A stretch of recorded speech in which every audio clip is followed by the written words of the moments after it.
여러분 여기서 제일 중요한 단원이 여러분 요거 32페이지를 보시면 선납세금하고 그다음 예수금 나와 있는 거 보이시나요? 있으신가요? 이 단원은 매우 중요합니다. 다른 단원 다 놓치더라도 이 단원은 절대 놓치시면 안 됩니다. 여기서 몰아서 세 문제가 나올 경우도 있어요. 이 단원에서만. 그렇게 몰아서 나온다. 그래 이야기하고 부탁하더라도 뭡니까? 선납세금과 예수금을 구분을 못한다는 거죠. 비용에 관련된 원천 징수는 급여와 관련되어 있기 때문에 예수금이 될 수 있겠죠. 하지만 수익과 관련된 원천 징수는 뭐라 하면 됐습니까? 선납세금으로 한다고 말씀드렸죠. 그죠? 제가 여기서 이론을 가장 간단하게 말씀드리잖아요. 그죠? 뭐 이론식 복잡하게 이야기, 붕괴는 이론이 그렇게 많지 않아요. 근데 붕괴가 되면 모두 된다.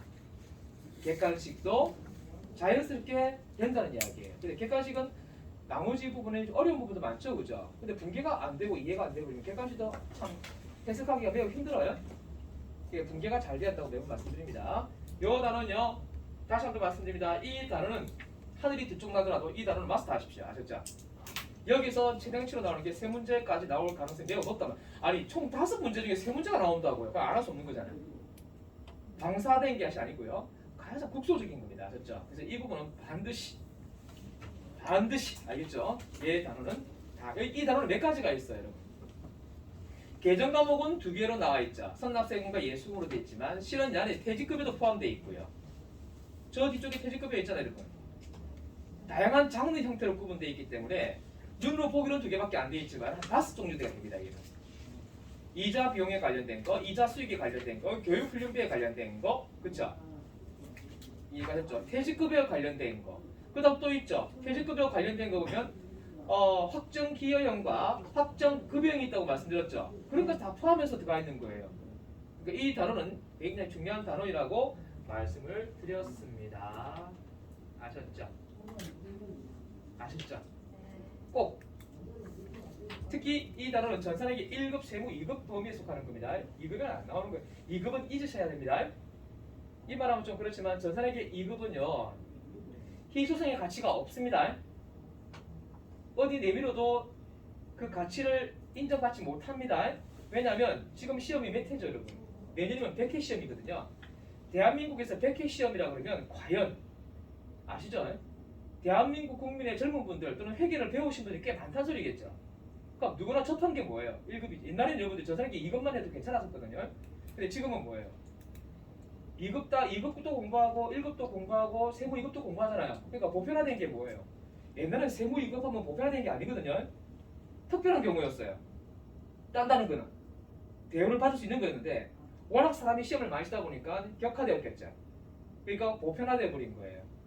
이해가 되셨죠? 그러니까 세무 2급을 따야 그나마 뭡니까? 어디 가도 명함을 내릴 수 있을 정도가 된 거예요. 전산에게 1급보다 세무 2급이 낫겠죠. 이제는 뭐냐면 세무 1급이 뭐가 되냐면은 이제 아직까지는 보편화되지 않았어요. 세무 1급이 굉장히 뭡니까? 이제 이슈가 될 수도 있어요. 무슨 말인지 아시겠죠? 왜냐? 시험이 그만큼 100회까지 왔기 때문에 딴 사람들은 다 땄다 소리죠, 그죠? 그만큼 수요가 많다는 소리예요, 여러분. 뭔 말인지 여러분 따지면 공급이겠다, 그죠? 공급은 회사 쪽이겠죠. 채용해야 되니까. 기왕 채용할 거면은 누구를? 세무 2급을 아니면 세무 2급을. 그러니까 회계의 마지막, 세무의 마지막이 뭐냐면 바로 전산세무 1급이 정상입니다. 그까지 딱 꼭지점을 딱 찍는 분은 이제 그 이상 할 게 없어요. 회계는. 세무는.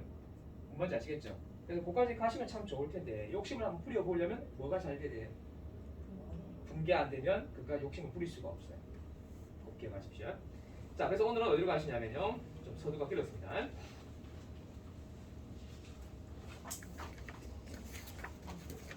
여기로 들어갑니다. 요거 하나 건너뛸게요. 자, 제가 앞전반에 요거 이제 건너뛰겠습니다라고 했는데 아니고 여기서 시험이 나와버렸어요. 그래서 사과의 말씀을 드렸어요. 정치계 이재명 씨가 아들이 도박하는 바람에 사과하듯이 저도 이 부분이 안 나올 줄 알았는데 시험에 나왔더라고요. 여러분랑 관계 없으시고요. 네, 나와버렸어요. 그래서 송구하다고 말씀을 드렸어요. 어쩌겠어요. 그죠? 그 많은 문제 중에서 이게 나오면 좋죠. 여하튼간에 이거는 좀 뒤에 설명드릴게요. 일단 뺍니다. 왜 뺄까요? 나올 확률이 떨어지는 거는 나중에 할 거라는 말이죠. 자, 오늘은 요거 페이지 몇 페이지가 되면 42페이지에 24 뭐로 되어 있습니까? 이거 여러분들 어제 우리 평가할 때 맨 마지막에 이게 문제가 있었을 거예요. 자기 주식 처분 이익. 아주 또 여러분 똑똑하시게 자기 주식 평가 이익이라고 또 입으로 틀리게 하시려고 그렇게 말을 바꾸신 분도 계시더라고요. 아주 예, 괜찮으시대. 채점을 해보니까 그렇다고요. 자, 오늘 배우실 거는요. 자, 장판 프린트 한번 보세요. 장판 프린트 여러분 자본 쪽으로 들어가면 난이도가 높다고 생각하셔야 돼요. 되셨습니까? 자, 먼저 자기 주식이 어디에 속해요? 아마 이번 주 내로 보고 있는 거라고 보시면 돼요. 어디예요? 자본 잉여금과 자본 조정 쪽이 지금 보고 있죠, 계속. 근데 그럼 앵간한 좀 여러분들 좀 외우시면 어떨까요, 여러분? 그죠? 여러분 입장 바꿔 생각해 보세요. 집에 부모님이, 집에 여러분이 뭐 자녀가 있고 조카가 있다 생각합시다. 요거는 하면 안 돼 했는데 어제 이야기했는데 또 그걸 하고 있어. 그럼 또 타이를 줘야겠죠. 안 돼. 근데 또 그 다음날 또 그걸 또 하고 있어요. 나쁜 짓인데 그걸 하고 있어. 그러면 속에서 뭐가 생겨요? 오라통이 생겨요. 그죠? 저는 그런 게 생기지 않습니다. 근데 도통했거든요. 도통을 했어요. 30년 동안 도통을 하는 바람에 그러면 쉬고 넘어가요. 근데 속으로 마음은 좀 걱정이 되죠. 그죠? 공부 안 한 게 걱정이 되느냐 이거. 이제 앞으로 이분은 이제 이 시험은 진짜 이거 어떻게 할 거냐. 지금 뭔 이야기 하고 있는 건지 아시죠? 일주일 내도록 했어요. 그죠? 이거. 맞아요? 그럼 이제 머릿속에 들어있으셔야죠. 그러니까 이게 이제 무감각해진다는 이야기예요. 수업이 20일 이상 넘어가면요. 공부하시는 분들이 굉장히 무감각해져요. 여러분은 시험을 제가 두세 번 쳤잖아요. 그죠? 그것 때문에 더 무감각해진 거예요. 자, 여하튼 간에 어딘지 아시죠? 자본 조정, 어디에요? 자본 잉여금. 그 다음 자본 조정. 이 둘의 관계는 서로 어떤 관계? 만나면 서로 상계하는 사이. 알겠죠? 자, 그럼 요거는 이제 보시면 알 거고. 자기 주식은 뭐냐면 우리 회사 주식을 우리 회사가 사는 걸 이야기해요. 쉽게 말하면 단기 매매증권과 회계처리가 똑같아요. 근데 단기 매매증권을 하지 않고 뭐라고 할까요? 자기 주식이라고 해야 한다 이 말이죠. 그럼 여기 보시면 회사가 이미 발행한 자기 회사의 주식을 뭐 할 목적으로 매입 소각 또는 재발행할 목적으로 취득하는 경우 자기 주식으로 처리한다. 근데 내가 삼성전자가 삼성전자 주식을 산 거예요. 뭔 말인지 아시겠죠? 이거는 그래서는 안 된다는 거예요. 뭔 말인지 주식이란 게 뭐예요? 그 회사의 의결권을 가지는 거예요. 감나라 배나라 할 수 있는 의결권. 근데 쉽게 지가 가지고 있으면 내가 내한테 뭐를 가진다는 거죠? 의결권을 가진다는 게 말이 안 되잖아요. 그렇죠? 이해 가시겠어요? 그래서 여기는 두 가지 목적이 있습니다. 매입소가 갈 목적, 매입소에 사서 불태워버리는 거예요. 그럼 뭐 주식 수가 줄어들겠죠. 주식이 줄어드는 것만큼 회사는 돈이 나갔겠죠. 주식을 발행하면 그만큼 돈이 들어왔겠죠. 차이가 뭐예요? 주식을 발행하면 자본금이 증가할 것이고 매입소각하면 자본금이 차변해 가야 됩니다. 매입소각이라는 건 자본금이 감소한다는 뜻을 가지고 있어요. 이걸 꼭 기억하셔야 돼요. 그리고 재발행할 목적이라는 것은 다시 판단 이야기겠죠. 그죠? 그런 이야기를 가지고 있습니다. 그래서 자기 주식을 100원 주고 샀다가 다시 되팔 때 150원에 팔았다면 50원 이익 받죠. 그때 그 이익은 영업의 수익으로 처리하지 않고 바로 자본 잉여금으로 처리하는 거예요. 다시 읽어보면 자기 주식을 일시적으로 취득하는 경우에는 가급적 빠른 시일 내에 처분하여야 한다. 왜 처분하는지 아시죠? 들고 있으면 오해 산다 이 말이에요. 이해가셨어요? 들고 있으면 오해 사기 때문에 반드시 빠른 시일 내에 처분을 하셔야 됩니다. 아니면 아예 태워서 없애버리든지. 자, 그래서 처분 시 처분가액과 취득원가를 초과됐죠. 살 때 금액과 처분 금액을 비교할 때 처분 금액이 초과하게 된다면 그때 그 차액만큼을 뭘 한다고요? 자기 주식 처분 이익이라고 한다. 그런데 그 뒤에 일말이 뭐예요? 자기 주식 처분 이익은 자기 주식 처분 손실과 발생되었을 때 상계 처리한다. 이게 무슨 말인지 아시겠죠? 다음 밑으로 가서 자본 조정에 속하는 자기 주식 처분 손실. 일시적으로 취득한 자기 주식의 처분 가액보다 취득원가보다 적다고 돼 있죠. 그래서 그 차액을 손실로 처리한다. 그리고 얘네는 얘와 만나면 무조건 뭐 해야 된다? 상계해야 된다. 자, 문제를 한번 풀어보도록 할게요. 됐죠? 자, 회계 처리 첫 번째 액면가 20만 원짜리. 자, 잠깐만 여러분. 액면가는 언제 활용하는 거예요? 적용하는 거예요. 분기할 때. 구입한다든지 매각한다든지 평가한다든지 이 세 가지 조건일 때만 액면가는 사용하지 않습니다. 아셨죠? 이 액면가는 뭐 할 때는 쓰지 않는다고요? 매입한다든지 구입한다든지 매각한다든지 평가할 때는 쓰지 않습니다. 이 문제는 자기 주식을 15만 원에 취득하고 현금으로 지급했죠. 그러니까 얘는 의미가 없고요. 지금 15에 취득했으니까 차번에 단기 매매증권이 아닌 자기 주식 15만 원, 현금 15만 원 처리합니다. 이해가 되셨습니까? 자, 그 다음 이 자기 주식을 얼마에 팔았어요? 17만 원에 팔았죠. 얼마에 샀는데요? 15만 원. 15에 샀으면 차변에 있는 자기 주식 팔았으면 대변에 보내줍니다. 그리고 받는 돈은 17만 원이죠. 여기서 한 번 더 이야기합니다. 액면가는 신경 쓰는 거 아닙니다. 사고 팔 때는 사고 팔고 평가할 때는 액면가는 신경 쓰지 않습니다. 제발 액면가 보지 마세요. 그러니 17만 원과 15만 원이니까 그 차익이 얼마 생겼어요? 2만 원 갭이 생겼죠? 예. 그 2만 원을 뭐라 한다고요? 자기 주식을 팔고 이익 받기 때문에 자기 주식 처분이익이라 한다 이 말이에요. 아셨죠? 얘 어디에 속해요, 여러분? 자기 주식 처분이익은 알고 계시죠? 또 나중에 이익 잡았다고 영업의 수익 아싸 이라면 곤란합니다. 영업의 수익 아니에요. 다음 반대로 요거하고는 이제 완전히 오할이 돼 있죠. 가지고 있던 주식을 뭐 해버렸다? 매입 소각해버렸다. 이때 매입 소각 살 때 금액 그대로 대변에 간다 생각하셔야 돼요. 이렇게 표시하면 더 낫겠죠. 요거 동그라미 쳐주시고 여기로 가는 거나 5할 1로 가거나 이거 5할이에요. 여러분 쪼개지는 것이 아니고 5할이 뭔 뜻인지 아시죠? 두 가지 측면을 가졌다 이 말이에요. 하나의 측면은 처분하는 거, 두 번째 거는 뭐라는 거죠? 매입 소각. 소각하면 사라지고 없죠? 자본금이 사라지는 거예요. 그래서 대변에 자본금이 얼마짜리가 오죠? 여기 보세요. 여기 뭐라 되어 있어요? 액면가 쓴 거 있죠? 여기 액면이라고 액면 또 적어 놓으세요. 20만 원 뒤에다 액면자 적어 놓으세요. 여기서 액면을 쓰고 있죠? 관전 포인트가 바로 그거예요. 어떨 때 액면가를 쓰고 어떨 때 액면가를 쓰지 않는지 잘 보셔야 돼요. 그럼 여기 보니까 자기 주식은 샀을 때 금액 그대로 대변에 갔어요. 그렇죠? 그리고 대변에 자본금이 액면가가 20만 원짜리가 감소해버린 거예요. 액면가 20만 원짜리 감소하는데 주식은 얼마짜리였어요? 15만 원짜리였죠. 이때 그 차이가 발생하는 게 대변에 생기면 감자 차익이라 한다 이 말이에요. 감자 차익이 뭐예요? 포테이토? 자본금이 감소하는 거죠. 자본금이 차변에 가면 감자가 되는 거예요. 뭐 말인지 아시겠죠?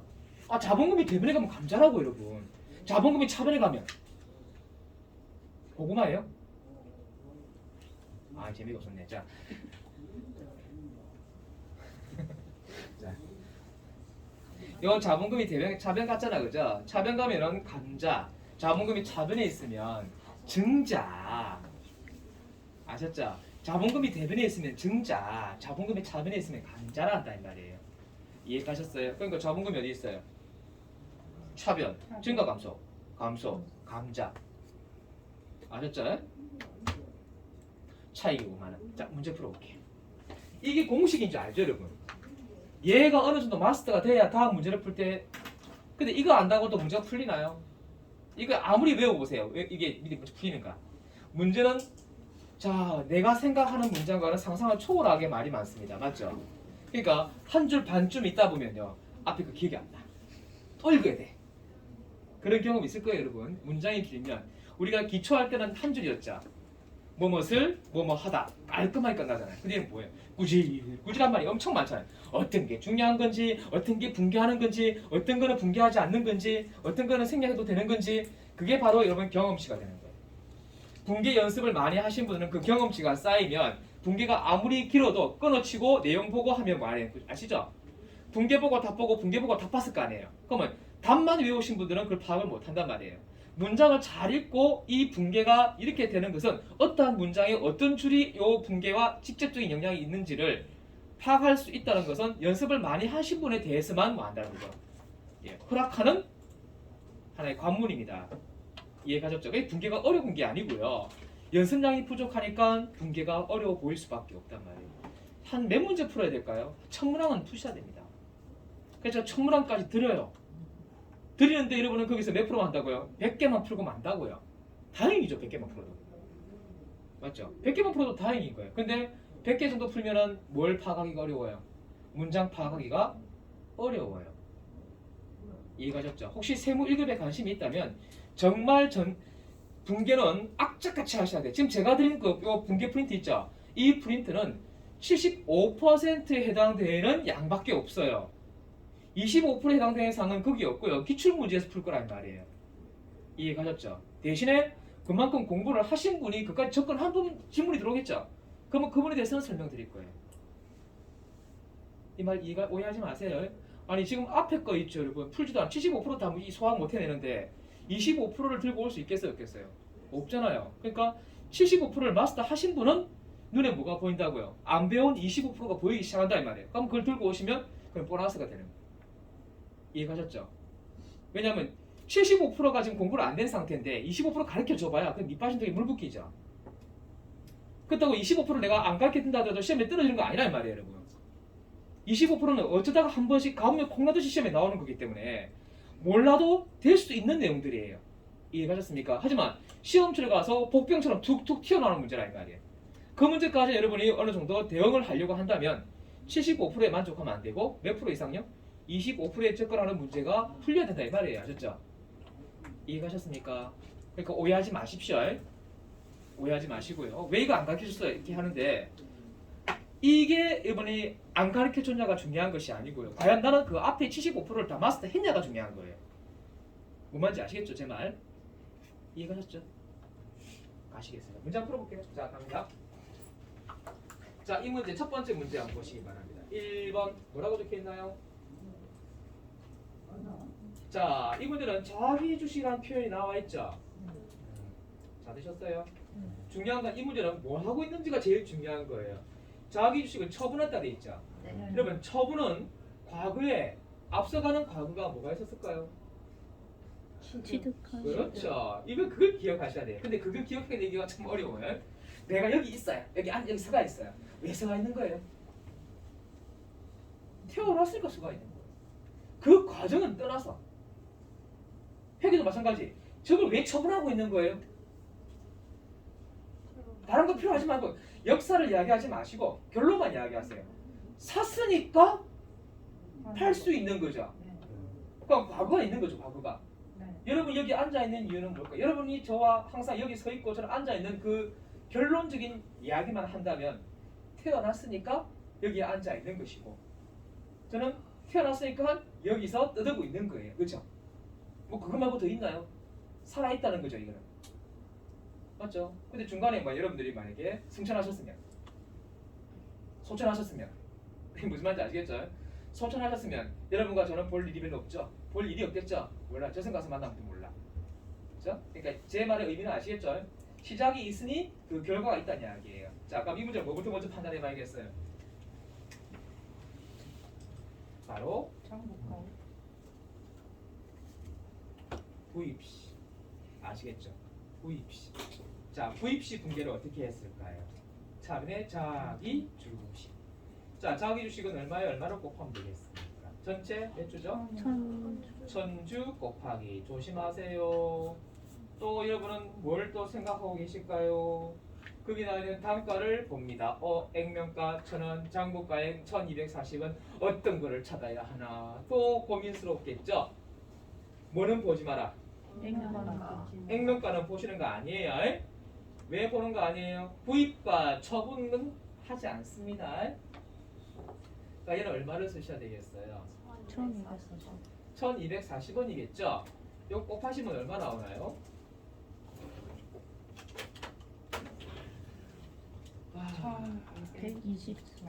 124만 원. 124만 원 나오죠? 네. 됐습니다. 그리고 이 대금을 어떻게든 샀겠죠? 현금 등이라고 표현하고 구체적인 설명은 조회를 해봐야 되는 거죠. 근데 조회를 할 수가 없으니 이렇게 분계가 되어 있겠죠. 언제 말입니까? 과거 분계죠. 과거 분계 중에 뭐라고요? 구입시다라고 표현하시면 되겠죠. 구입을 했으니 그 다음 이제 현재 분계로 왔을 거 아니에요, 여러분. 현재 분계는 뭐 하고 있어요? 됐습니까? 네. 자 보세요. 전량이라 돼 있죠. 전량이 뭐예요? 천주를 이야기하는 거잖아요. 그죠? 네. 그러면 요 자기 주식은 어느 변 가야 할까요? 대변. 대변에 갑니다. 그쵸? 네. 결과적으로 이야기하면 전체 주식 다 간다는 소리잖아요. 그쵸? 그래서 이쪽에다가 이렇게 적어 주십니다. 되셨나요? 꼬리표 달고 가야죠. 이게 꼬리표예요. 꼬리표 아셨죠? 자 그런데 얘를 얼마에 처분했어요? 120. 처분한 금액을 뭘로 했어요? 보통 예금이 입금되었다 그죠? 네. 그러니까 여기다가 뭐라 하실까요? 보통 예금. 자, 그 보통 예금식은 어떻게 세우신대요? 천주 곱하기 얼마를 했기 때문에 여기서 120만 원 나와 있죠? 네. 그러면 묻지도 따지지도 않고 이 금액이 1,200원이라는 걸 아실 수 있겠죠. 네. 이 문제에서는 1,200원을 제시하지 않고 있잖아요, 여러분. 네. 근데 파악해봤죠? 자, 차익 발생했습니다. 어디에? 이쪽에. 주식 팔고 남은 임. 자기 주식 팔고 남은 손실이죠. 네. 자기 주식 처분 손실. 얼마예요? 4만 원. 이렇게 공개를 하셔라 이 말이죠. 하나 되셨습니까? 그런데 이 문제에 뭐가 나와 있어요? 단 자기 주식 처분 이익 및 자기 주식 처분 손실 잔액이 없다라고 돼 있죠. 있습니까? 네. 만약 있다면 무엇이 될까요? 상계. 그렇죠? 그거는 이해가 쌓게 2번 문제 갈게요. 2번으로 갑니다. 2번 문제 보셔요. 뭐가 나와 있어요? 얘 또 처분하다 말라 있죠? 여기 이거 마음속으로 생각하시는 거 아시죠? 이거를 여러분들 일일이 시험 치러 가가지고 문제지에 적고 하시면은 안 돼요. 시간 없어요. 뭐 안 되면 뭐 적어야 되겠지만. 자 가실게요. 이 문제 계산을 어떻게 하시면 좋을까요?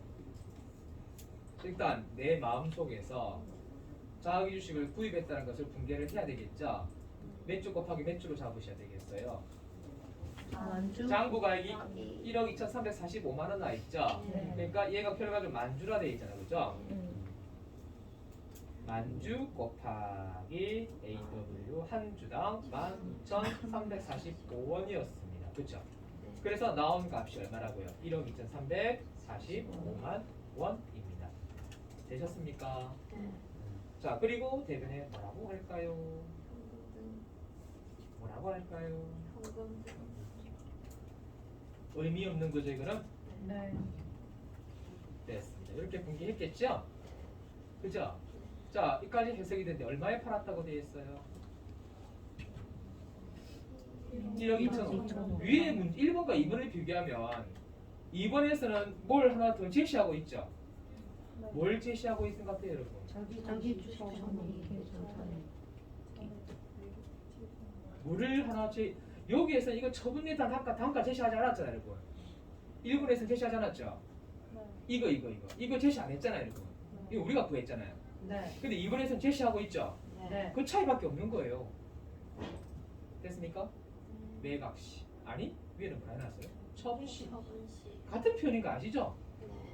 자, 이렇게 하시고 이 자기 주식을 어느 변 쪽으로? 대변. 조심할 거는 전부 다예요, 일부예요. 일부? 전부 다. 전부 다. 전부 다죠, 여러분. 네. 전부 다니까 이 자기 주식 이 금액을 전부 다 대변 쪽으로 왜 가는 거예요? 이렇게 보내준 게 약속이죠. 네. 팔았으니까 대변 적어 주는 거 아니에요. 네. 그게 기호 표시죠. 그래서 얘를 이쪽에다가 또 배치합니다. 자, 그렇다면은 얼마에? 보통 예금. 자, 여기 만주인데요. 여기 보니까 12,500원대 앞에 있죠. 그럼 이 값을 여기다가 한번 넣어주고 계산 잡아야 될 거 아니겠어요, 그죠? 네. 12,500원. 이해가셨어요? 네. 그럼 이 금액은 얼마가 되는 거죠? 1억 2천 2천. 그 돈을 뭘로 쓴 거예요? 보통 예금. 그렇죠. 뭐 경예금이라고 하시면 되겠죠. 1억 2,500만 원. 되셨습니까? 자, 여기서 보면 아시다시피 이익이에요, 손실이에요? 이 문제 이익 본 거 아시죠? 네. 그러니까 여기다가 뭐랄까요? 자기 주식 처분 이익. 그 차익 금액을 한번 봐보세요. 155만 원. 155만 원 나오면 되겠습니까? 네. 자, 그런데 앞에 보니까 갈로 속에 뭐라 되어 있어요? 자기 주식 처분 이익 계정 잔액이 170 있다고 되어 있죠. 네. 이 말은 요 사이에 과거 분계를 하나 더 하자 이 말이에요. 이분 여러분 이거는 지금 과거 분계하는 건 뭐냐면요. 자, 이 과거 분계는 작년이 될 수도 있고요. 그 앞에 연도 될 수도 있어요. 이는 합계 요 과거 분계를 어떻게 알아보시냐면 요거는 전부 다 합계 잔액시상표를 조회해 보시는 거예요. 이해가셨어요? 여기는 자기 주식 금액이 얼마가 나오는지를 확인하고 싶으면 이 내용, 이 두 개의 내용은요 어디를 조회하라? 합계산시선표. 합잔시 조회하면 됩니다. 분계는 이렇게 된다는 걸 가르쳐 드리지만 실제 분계를 조회하는 것이 아니고 작년에 분계한 거 올해 넘어오면 결산하고 넘어오면 분계는 없어지는 거예요. 뭐만 남아있게 되는 거예요? 장부가요. 잔액만 남게 되는 거예요. 다음 저번 연도에 거 이번 연도 넘어올 때는요 증가 감소가 넘어오는 것이 아니라 이 말이에요. 잔액이 넘어온단 말이에요. 아셨죠? 네. 이해가 됐어요? 그러면 합계 잔액시상표는 차변과 대변 저것처럼 이렇게 나누어져 있는 것이 아니라는 걸 아시겠죠? 이렇게 나누어져 있는 것이 아니고요. 그냥 얘 잔액과 얘 잔액만 남아있다 이 말이에요. 합산시 조회하고 10요 날짜 찍고 들어가서 컨트롤 F 눌러서 자기 주 찍으면 이게 나온단 말이에요. 됐습니다. 자, 그래서 이 상태에서 자 처분시 분계를 어떻게 했을까요? 뭔지는 몰라요. 그냥 이렇게 보통 예금 하시고 몰라요. 대변에 자기 주식 몰라요. 그러나 이 문제는 뭐가 생겼다고 되어 있어요? 자기 주식 처분이 예, 자기 주식 처분 이익이 얼마 있었다고 되어 있어요. 됐습니까? 이런 식으로 분계가 형성되어 있었다는 이야기예요. 근데 중요한 거는 이 둘의 관계는 같은 편이죠. 네. 같은 편을 서로 뺄까요? 저예요. 합산돼야 되겠죠? 네. 그래서 이 문제는요. 자기 주식 처분 이익이 합에 얼마가 플러스 될까요? 다시 이 분계가 끝나고 난 뒤에 합계 잔액시상표를 조회해 보면 자기 주식 처분 이익이 이 값과 이 값이 합쳐져서 나온다 이 말이에요. 네. 뭔 뜻인지 아시겠죠? 그래서 얘는 이 분계에 대한 영향을 받지 않죠. 같은 편이니까 나중에 분계를 하고 나면 자동으로 다 더해져 가지고 합계 잔액시상표를 조회하시면 325만 원이 조회됩니다 이 말이에요. 이해가셨습니까? 자, 다음 가시겠습니다. 3번 문제로 보시겠어요. 3번 문제 보세요. 제가 이 점수를 왜 끊는지 모르겠어요. 점수는 의미가 없는데 끊어야죠. 자, 3번 문제 한번 보시고요. 자, 회사가 보유 중인 자기 주식 모두를 처분했습니다. 그렇다면 이 문제도 마찬가지로 뭐가 개입되겠어요? 과거 분계 있겠죠?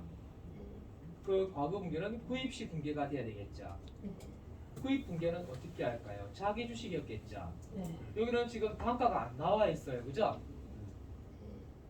근데 잔고가액이 얼마 돼 있어요? 그리고 몰라요. 뭔지는 몰라요. 이렇게 해버릴 거예요. 되셨습니까? 그리고 이 문제는 또 뭐가 있었을까요? 과거 분계가 또 있네요. 그 과거 분계는 뭘까요? 처분시 분계가 하나 있었겠네요. 어떻게 말입니까? 이런 식으로 말입니다. 근데 이 문제는 지금 이게 아닌 것 같아요. 그죠? 얘가 어디로 가야겠어? 일로 가야겠죠? 처분? 손실 나왔죠? 자, 또 물어봅시다. 자기 주식 처분 손실은 영업의 비용이죠. 영업의 비용이죠. 순간적으로 여러분 잊어버리잖아요. 봐요. 그거를 망각하고 문제를 풀면 답 없어요. 얘는 어디에 속하는 거예요? 자본 조정. 어디에서 상계되는 거예요? 자본 잉여금의 자본 처분 의무대상. 얘는 자기 주식 처분 이익과 상계되는 계정이에요. 자본 조정이란 뜻이 그 이야기예요, 여러분. 예. 그래서 이 문제를 현재 분계로 오시게 되면 현재 분계는 뭐 하고 있는 거죠? 처분시죠, 여러분. 자, 일단 뭐부터 대변으로? 대변에 자기 주식이 대변에 가야겠죠. 얼마인가요? 1325만 원. 그럼 이쪽에 뭐가 와야 되나요? 금천인데. 자, 그러면 뭐가 와야 돼요? 대변 쪽에 뭐가 와야 되죠? 저기 주식 처분 이익이 오겠죠. 네. 얼마 올까? 175만 원 나오는 거 이해가시겠어요? 네. 그런데 일자 앞에서 얘가 먼저 생겼죠. 얘가 생기는 꼴을 못 본다고 했죠. 네. 제가 1순위. 제가 이걸 어디에 비교드렸어요? 자녀를 놓을 때 이야기 드렸죠. 첫째 놓고 애가 2-3살 됐는데 또 둘째가 태어났어. 근데 이걸 같은 방에 같이 나누면 해코지가 되잖아요. 네. 이해가셨죠? 해코지 한다고요. 그래서 때론단 말이에요. 한 몇 개월 동안은 해코지 못하게. 어떤 애들 그냥 배경을 눌러버려요. 얘는. 그 3살짜리가 뭘 알겠어요? 모르죠. 미우니까. 사람의 심리가 그렇잖아요. 그죠? 애기 심리는 다르죠. 대책 없이 움직이잖아요. 그래서 그런 경우가 가끔씩 있어요. 요새는 뭐 그런 게 별로 없다고 한데 처분 손실이 생겼죠. 그러면 얘는 지금 자기 중심이죠. 이 세상은 지 세상인 거예요. 얘가 태어났죠. 그 다음부터는 뭐예요? 얘가 또 태어나면 그냥 더해주면 되는 거지만 아까 위의 문제처럼 이익이 생겼으면 또 이익이 생기면 다음 되죠. 근데 반대편이 생기면 이건 얘가 얘를 꼴을 못 본다겠죠. 그러니까 얘 어떻게 내리 꽂아가지고 얘를 없애버리는 거예요. 얼만큼? 자기를 불살라서 없애버려. 근데 지금 불살라봐야 얘가 모질하죠. 지금 얼마가 모질해요? 그 5만 원만큼은 자기 주식 처분이 승. 이 둘이 싸우면 누가 이겨요? 금액 많은 사람이 이기. 금액 많은 게 이기겠죠. 자, 얘는 불살라서 없어지고 얘는 5만 원만 남겠죠. 꼬로 5만 원 남는 거 아니에요? 150인데. 이 150이에요. 네. 누가 정했어요? 자, 150 이렇게 해놨으면 아시겠죠? 끌고 내려 150만큼만 불살라 버리겠죠. 불살한다는 것은 차분해서 대변 가라 이 말이에요. 그럼 이 자리에 살짝 한 칸 내려서 얘를 먼저 대입시키면 얼마만 남게 돼요? 25. 그 25만 원만 자기 주식 처분 이익으로 처리한다 이 말이에요. 이해가셨습니까? 네. 이걸 우리가 뭘 한다고요? 상계. 그렇죠. 상계한다 표현을 쓰는 거죠. 자, 얘는 이놈을 어디에? 요 살짝 사이를 벌려주고 요 사이에 무엇을? 얘를 아셨죠? 그러면 얘는 얼마가 되어버리는 거예요? 25만. 좀 이해가셨습니까? 네. 자, 다음 4번 문제 가시겠습니다. 자, 4번 문제 보유중인 자기 주식은 취득 950대 있고요. 매각을 900에 했으니까 당연히 지금 얼마예요? 50만 원 손실 본 거 보이죠? 아닌가요?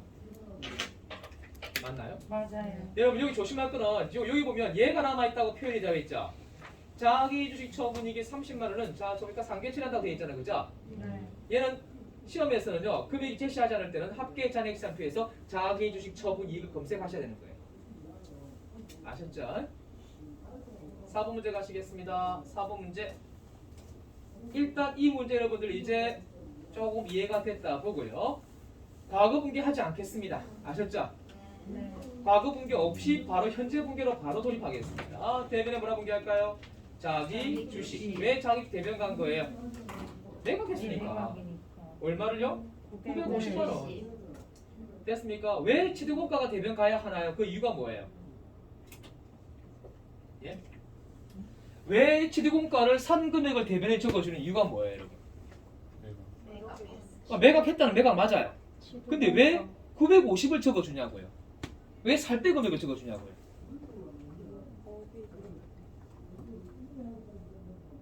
좀 이상하게 표현하고 좀 비교를 좀 이상하게 하는데 이런 거죠. 내가 죽으면 제가 죽고 참 많이 이야기하죠. 내가 죽으면 내가 가지고 있는 것들은 다 의미가 있어요, 없어요? 없죠. 그죠? 그럼 다음 뭐 합니까? 나눠주거나 불태워버리고 없애쁘잖아요, 여러분. 사람이 한 사람 돌아가시고 나면. 그죠? 옛날에는 집에서 돌아가신 분이 많았거든요. 지금은 장례식장에서 다 장례식 치르잖아요, 그죠? 옛날엔 전부 다 장례식장이 없었기 때문에 전부 다 어디서 했다고? 집에서 치렀다 이 말이에요. 그러면 돌아가신 분 이틀 동안 뭐 한다는 거죠? 집에 모셔놓죠? 관짜가 놓잖아요. 그리고 평풍 치렀고 향 피운다 이 말이에요. 옛날 영화 보면 그런 거 많잖아요, 여러분. 그죠? 서편전에도 보면 그런 거 나오고 다 나오잖아요, 그죠? 그죠? 왜 돌아가신 분을 꽁꽁 묶고 가요? 꽁꽁 묶고는 이유가 뭐예요? 좀 편하게 나놓지. 가스 때문에. 네? 가스 때문에. 일어서요. 일어나서. 돌아가신 분이 일어선다고. 꽁꽁 안 묶으면 일어선다니까요. 관을 뚫고 일나요. 강시처럼. 그래서 옛날에는 관에다가요 뭐 했냐면 다듬이 뜰어 아시죠? 큰 대리석 같은 거 위에 올려놔요. 못 일어나게 하기로. 이유가 뭐냐면 하루 이틀 지나면 또 방구들이 뜨뜻하잖아, 그죠? 그러면 근육이 수축되기 시작하면서 이게 쪼여들면서 일어난다 이 말이에요. 실제로 그런 거예요. 그래서 우리 꽁꽁 묶는 거예요. 그리고 귓근육, 콧근육 다 막죠. 왜 막을까요? 나중에 돌아가시고 나면 이제 시신이 부패되잖아, 그죠? 부패되면 그 안에 있는 물이 흘러내릴 거 아니에요. 내리면 시신이 온전하게 보존 못하고 그냥 엉망이 돼버리겠죠. 그래서 막아버리는 그 이야기겠지요. 그죠? 알고 계셨나요? 모르셨나요? 네, 그런 이야기. 그래서 그 이야기 중요한 게 아니고요. 내가 태어났을 때 가진 것들은 내가 돌아가면 한나라 가면 필요 없는 거잖아요, 여러분. 그럼 다 나눠주는 없애버리는 거예요. 그 말은 내가 100으로 태어났으면 죽을 때도 뭐라고요? 100으로 끝내야 되는 거예요. 뭐 말인지 아시겠죠? 그 이야기 하라고 말씀드린 거예요. 아셨죠? 자기 주식을 얼마에 샀다고요? 950이라고 장부에 적었잖아요, 여러분. 그러면 나중에 내가 매각할 때 950을 장부에서 제거해야 되겠죠? 그 제거하려면 어떻게 하시겠어요? 대변에 그만큼의 금액을 적어줘야 장부에서 제로 되겠죠? 아, 팔았는데 장부에 남아있으면 돼요, 안 돼요? 돼요. 안 되는 거죠, 여러분. 네. 그 이야기 한 거예요. 자, 그래서 이쪽에다가 정리를 하시게 되면요, 얼마가 들어와야 되겠어요? 900에 매각 처분했죠.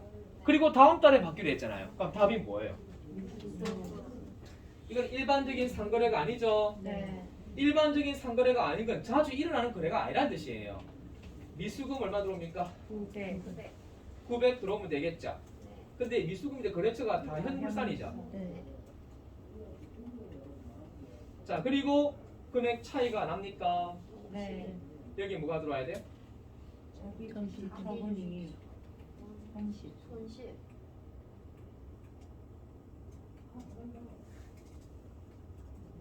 손실 나야 되겠죠? 맞죠? 여기까지 끝내야 되는데 단 재무상태표에 자본인정 항목에 고려하여 이 말 쓸데없는 소리인데 안 해도 되는데요. 넣어놨어요. 자기 주식 처분이익이 얼마 있답니까? 30. 이 자기 주식 처분이익은 어느 면에 있는 거예요? 대변. 그렇죠. 그럼 얘는 지금 상계 하나 돼 있죠. 네. 끌고 와야죠. 어느 쪽으로? 차변으로. 이 차변 쪽에 끌고 와서 요 사이에 뭐를 넣어야겠어요? 자기 주식 처분 이익이 얼마 돼 있습니까? 30만 원. 자기를 불살라버리고 얼마를 줄여버려요? 30을 줄이면 20. 손실은 20만 원 남겠죠. 이렇게 하시는 거예요. 네. 다음 내려갑니다. 5번 문제는 뭐가 달라졌어요? 소각하고 있죠? 소각하고 있는 거 보이시나요? 자, 얼마에 샀답니까? 100만 원. 그러면 100만 원 주고 샀으면 자기 주식이 차변에 있었겠죠, 여러분? 소각했으니 어느 변 가야겠어요? 내년에 자기 주식이라고 적어야겠죠? 얼마죠? 100만 원. 근데 이 자기 주식의 현재 공정 가치 지금 시세가 120만 원을 하고 있더라 이 말이에요. 예. 예. 네. 액면가 얼마짜리죠? 이 문제를 저 공정 가치란 것은 처분과 또는 매각과 관련되었을 때 쓸 수 있는 단가예요. 다시 이야기입니다. 제가 이거 불러드리면 적으세요라고 할 필요 없잖아요, 여러분. 알아서 여러분이 메모하셔야 되는데 그냥 가만히 계신 분들 보면요, 왜 안 적고 있을까? 저걸 내가 안내를 해드려야 되나 이런 생각도 들어요. 여기 공정 가치 돼 있죠. 이 공정 가치는 언제 활용하느냐면요, 매각하거나 혹은 또는 결산 시 평가할 때 있죠. 그때나 이 공정 가치를 사용하는 거고요. 지금 매각도 아니고 뭐예요? 평가도 아니죠, 여러분. 네. 뭐 하고 있어요? 소각하고 있죠. 소각하면 주식을 사서 불태워버린다 소리예요. 불태워버리면 여기에 뭐가 감소하는 거예요? 자본금이 에이, 진짜 도망갔어요.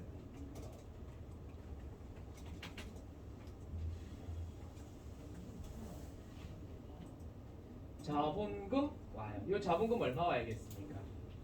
50만 원. 예? 50만 원. 여러분 이 자본금이라는 단어 자체가 의미하는 금액이 뭐예요? 생명 그렇죠. 그걸 모르면 또 여러분 또 헤맨다는 이야기예요. 자본금이란 자체가 의미하는 것은 반드시 액면가예요. 어제 가르쳐 드렸네요. 상품 뒤에 오는 금액은 뭐예요? 원가. 그런 게 공부가 트레이닝이 안 돼 있으면 문장 보는 실력이 떨어져요. 상품 뒤에 100만 원 적었어요. 이 상품 뒤에 100만 원의 의미가 뭐예요? 원가를 의미하는 거예요. 그러면 상품료다 매출이라고 적으면 저 뒤에 오는 100만 원은 뭐예요? 원가 플러스 이익이 되는 거예요. 그건 약속인 거예요. 그 약속을 어기고 모르면 문제 해석이 안 되는 거예요. 자본금이라 적어놨잖아, 그죠? 이 자본금은 반드시 뒤에 오는 금액이 뭐가 와야 되는 거예요? 무조건 액면이 와야 되는 거예요. 자본금은 무조건 액면이다라고 기억하셔야 되는 거예요. 그럼 여기다가 이 금액을 적어놓으면 될까요, 안 될까요? 제가 이야기하는 공정가치 120만 원을 넣으면 되겠습니까? 이러면 문법이 안 맞는 거예요. 회계상 문법이 맞지 않다 이 말이에요. 회계상 문법이란 그 단어에 따라가는 단어가 와야 되는 거예요. 금액이 와야 되는 거예요. 그러니까 자본금이란 이 단어 자체가 의미하는 금액은 무조건 약속이에요. 뭐예요? 액면가액이 와야 된다. 그러면 그거를 안다면 쳐다보지도 않겠죠. 이거 공정가액. 이 문제에서는 공정가액이 필요 없다는 뜻이에요. 아셨죠? 저 공정가액은 어떨 때만 쓴다고요? 매각하거나 평가할 때만 쓰는 거지 매입 소각할 때는 쓰지 않습니다. 그래서 이 문제는 120이라 쓰시면 안 돼요. 뭐라고 시작했어요? 50으로 쓰셔야겠죠? 자, 이 문제에서 주된 주인공은 얘겠지만 아셨죠? 얘가 주인공이지만은 실질적인 주인공은 얘. 자본금 몇 회분에 있어요? 그 의미가 뭐라 했어요? 감자라고 했죠? 네. 그래서 금액 차이가 이쪽에 지금 났죠? 감자, 차, 손이 생깁니다. 뜬금없이 왜 감자, 손이 생기는데요? 라고 한다면 자, 그까지가 한계가 되는 거예요. 그까지가 문장 파악하는 게 한계라고요. 다시 한번 말씀드릴게요. 감자, 차손이 오는 이유. 자본금이 차변이 있잖아요. 이게 감자라고. 이게 감자인데 처음에 샀을 때 이게 100이죠. 100에 구입을 했잖아요, 여러분. 근데 액면가를 얼마 짜리밖에 안 됐어요. 50만 원밖에 안 되는 걸 100에 샀다 이 말이에요. 그럼 난 돈 더 주고 산 거잖아요. 네. 그러니까 더 주고 산 거를 불태워버렸으니까 나는 50만 원 챙길 길이 없죠. 그러니까 감자 차손이 생긴 거예요. 이해가시겠어요? 반대 생기면 감자 차익이 생깁니다. 이해가셨습니까? 자, 그렇게 확인하십니다. 난이도가 상급입니다. 상급. 아직 특상급은 안 해보셨어요. 특상급은 없고요. 상급이에요. 상급. 그러니까 상급은 시험에 잘 나와요, 안 나와요? 잘 안 나와요. 이건 여러분들이 뭐 하려고 하는 문제예요. C급시키려고. 그죠? 니 하면 좀 난이도 높여볼 테니까 맞춰볼래? 이거예요. 툭 던졌는데 안 배웠네? 그럼 틀려야죠. 그러니까 세무 2급에 들어가면 이런 거를 공부해야 한다는 거예요. 그 지금 이거 하고 있다는 거죠. 몇 프로 이상? 지금 75%는 이미 끝났고요, 여러분. 요거는 75% 속하는 거 맞죠? 그러니까 그나마 좀 많이 나온 편이니까 제가 응원한 거예요. 25%는 또 별도로 세무 2급 기출 문제를 봐야 또 찾아볼 수 있어요. 자, 여튼 간 됐죠? 자, 다음 한번 또 가보시고요. 자, 정리를 좀 합시다. 딱 다 하셨는데 나머지 여러분이 문제를 여러분이 한번 풀어봐 주시면 좋겠어요. 그럼 잠깐만 10번 문제 보셨어요. 10번 문제 보니까 여기 서해상사가 발행한 약속으로 수령했죠. 답이 뭐예요?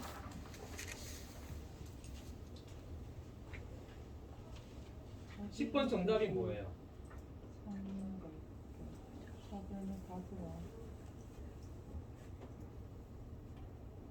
여러 가지로 생각을 참 많이 해야 됩니다.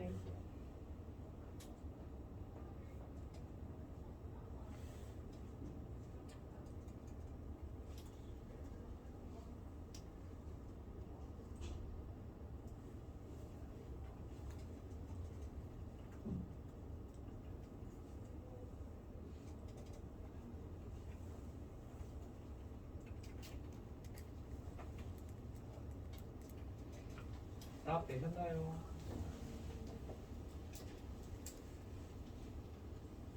답 되셨나요? 네. 여러분이 실수하는 게 왜 실수하는지 아시겠죠? 얘가 일반적인 상거래가 아니에요. 아니잖아, 여러분. 그럼 바드름이라 쓸 수 없어요. 그럼 뭐라 쓰시겠어요? 미수금 쓰셔야지. 맞죠? 그죠? 그러니까 문장을 하나만 보는 게 아니죠. 그냥 읽는 그게 끝이 아니에요, 여러분. 해석 이 문장 전체에 의미하는 바를 좀 생각해 보셔야 됩니다. 일반적인 상거래란 말이 아직 무슨 말인지 모르시겠어요? 일반적인 상거래란 뜻은 자주 일어나는 걸 이야기하는 거예요. 일반적인 상거래가 아니라는 것은 자주 일어나지 않는 걸 이야기하는 거예요. 그러면 커피숍에서 자주 일어나야 되는 게 뭐예요? 커피숍에서 테이블과 의자를 자주 사고 팔아야 되나요? 그거 아니잖아요, 여러분. 테이블과 의자는 한번 사놓으면 폐업할 때까지 계속 쓰잖아요. 네. 리모델링 하지 않는 이상은. 맞죠? 커피 머신 그거 어떻게 해야 돼요? 고정할 때까지 쓰잖아요, 여러분. 네. 그럼 뭐예요? 일반적인 거예요?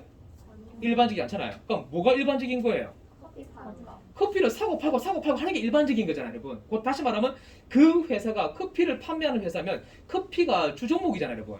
그러니까 그 주종목에 대한 매입과 매출이 바로 일반적인 상거래라 이 말이에요. 얘는 일반적인 상거래 볼 수 없겠죠? 외적인 거래잖아요, 그죠? 되셨습니까? 나머지는 푸세요. 자, 다음 시간에 실기하겠습니다.